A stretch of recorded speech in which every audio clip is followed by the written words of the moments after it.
All right, so ready to dive into something a little bit mind-bending? I'm always up for good mind bend. Perfect, because today we're tackling those things that just never seem to change, even when the world feels like it's spinning faster and faster. The timeless truths of human behavior, you mean? Exactly.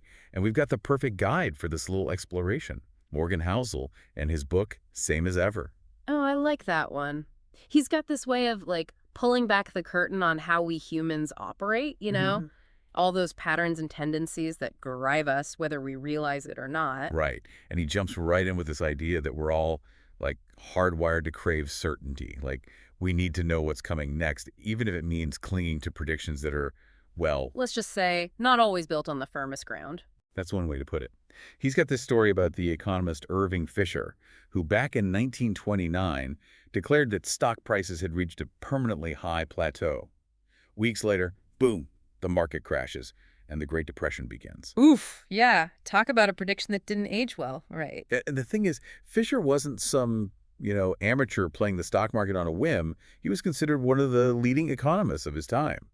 So if he could get it so wrong. It makes you wonder about the rest of us, right? Like, what does it say about our ability to accurately predict the future, especially when it comes to the big stuff? Exactly.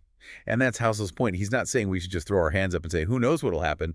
But he is saying that we're generally terrible at predicting the future, especially those events that really throw us for a loop, the surprises. Things we just don't see coming. And to drive that point home, he brings up the weather forecast from September 2001, a perfectly ordinary sunny morning in New York City. And then, well, we all know what happened. It's like that eerie calm for the storm, right? Yeah. And it reminds us that normalcy can change in an instant. So if we're so bad at predictions, especially the big ones, what are we supposed to do? Just walk around expecting the worst case scenario 24/7? Not necessarily expecting the worst, but definitely preparing for it. You don't have to predict the exact storm to build a resilient house. Okay, I like that analogy. Building a resilient house, it's about being prepared, not necessarily prepared for something specific, right? Exactly. Right, exactly. It's like you can't predict what life's going to throw at you, but you can make sure you're ready for, well, pretty much anything. And that actually leads perfectly to another, well, I think it's fascinating, point that Housel makes. He says that sometimes the best story wins, even when it goes against the cold, hard facts. Wait, what? That's a bit, huh?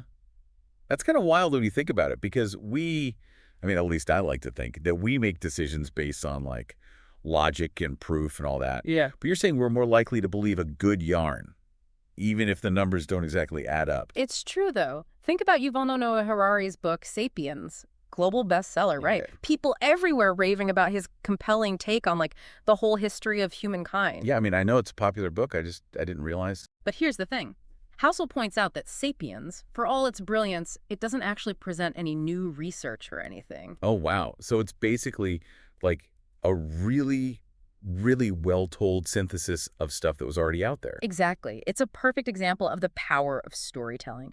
Harari took information, tons of it, and just wove it into this, like, grand narrative that just clicked with people on a deep, deep level. It's kind of like when you're watching a presentation, That's right? good. And the data's all there, all nice and neat, but it's the speaker who can really connect, who can tell a story with it. That's who you remember. 100%. And you know what else just popped into my head? Ken Burns, those documentaries. Oh, yeah, yeah. So well researched, right? Tons of historical details. But honestly, what makes them so good, so watchable, is the storytelling. It's the music, the pacing, everything just comes together to really make you feel something. So how does this whole best story wins thing, how do we actually apply that? Yeah. We've all been in meetings where, the data is solid, but the person who can really spin a yarn around it, they're the ones who end up persuading everyone. All the time. And it makes you realize that even when we're dealing with cold, hard facts and figures, there's still this human element at play. And this actually leads us to another point that Housel makes. He talks about Robert McNamara. McNamara. Wait, wasn't he like a whiz kid? Yeah. Brought data and logic to like war and stuff, if I'm remembering right. Yes. Brilliant strategist. And he was obsessed with trying to, like, quantify success in the Vietnam War. He had all the numbers, the charts, the data points. But it didn't exactly go according to plan, did it? Not even close.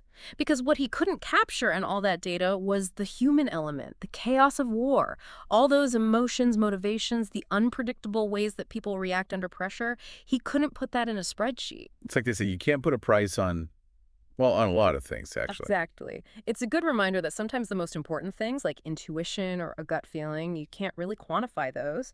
And trying to force them into a neat little box, well, that doesn't always work out so well. It's about realizing that people are complicated, that there's this, like, gray area that data alone can't fully capture. You know what really got me thinking? It's that idea that sometimes the tough stuff, the hardship, the things we usually try to avoid, those can actually be like the seeds of positive change. It's funny, right? Because we're kind of programmed to think of progress as this straight line, always moving up and to the right. But life's not always a neat little graph. Not even close. Housel says that it often takes a crisis, something that really shakes things up, to force us to innovate, to collaborate, to, figure out a new way forward. And he uses this really powerful example, the Triangle Shirtwaist Factory fire. Oh, yeah, Yeah. heartbreaking story. Over 100 young workers, mostly women, lost their lives. But out of that tragedy, out of that unimaginable loss, came this wave of support for workers' rights, which eventually led to the New Deal and all these huge reforms in labor laws. It's like sometimes it takes a real gut punch to wake people up to a problem. And it's in those moments of reckoning, when we're forced to confront something really difficult, that's often when the most meaningful changes occur. Makes you wonder, doesn't it? Yep. Like, what progress are we missing out on because we're so busy trying to avoid discomfort? It's a good question. And honestly, it made me think about all those things we usually think of as negative inefficiency, slacking off a little, even just wasting time. Wait, hold up. Wasting time. Yeah. In a world obsessed with squeezing every last drop out of every single minute, you're saying there's a place for that. Hear me out on this one. Housel uses the example of Mozart. Apparently, he composed some of his best stuff, like his most brilliant work, while he was traveling in a bumpy carriage or just going for a walk after dinner. Those moments when you're just letting your mind wander, Yeah. right? Yeah. Not really focused on anything specific. We've all had those aha moments, and it's like, they never happen when you're chained to your desk, do they? Exactly. It's about giving ourselves permission to have a little bit of slack in our lives, a little breathing room for those unexpected connections to form. So, okay, we've covered a lot of ground here. Mm. If we know all this, if these timeless truths about human nature are so deeply ingrained, how do we actually use this knowledge? The world's changing faster than ever, so how do we keep up? Well, Housel would say that adaptability is key. It's about understanding that nothing lasts forever, even the biggest, most successful companies, the most dominant ideas. He uses the example of Sears. Sears. Wow, they were like the Amazon of their day, weren't they? It seemed like nothing could stop them. They were giants, but they failed to adapt to a changing market. And, well, I think we all know how that story ends. It's a good reminder that thinking long-term isn't about predicting the future perfectly. It's about being able to roll with the punches, to change course when you need to. Because the only thing that's constant is change itself, right? And what's funny is that even though we all know that deep down, there are still those moments when I catch myself clinging to certainty. We all do it. It's human nature. Well, Morgan Housel has given us a lot to think about. And on that note, we're going to wrap up this deep dive. We hope you found this exploration of Same as Ever as engaging as we have. It's a book packed with insights and more than a few thought-provoking questions. And if there's one thing we'd love for you to take away from this conversation, it's this. Stay curious, challenge your assumptions, and remember that even though some things never change, that doesn't mean we shouldn't be prepared for anything and everything. Thanks for joining us, and we'll catch you next time.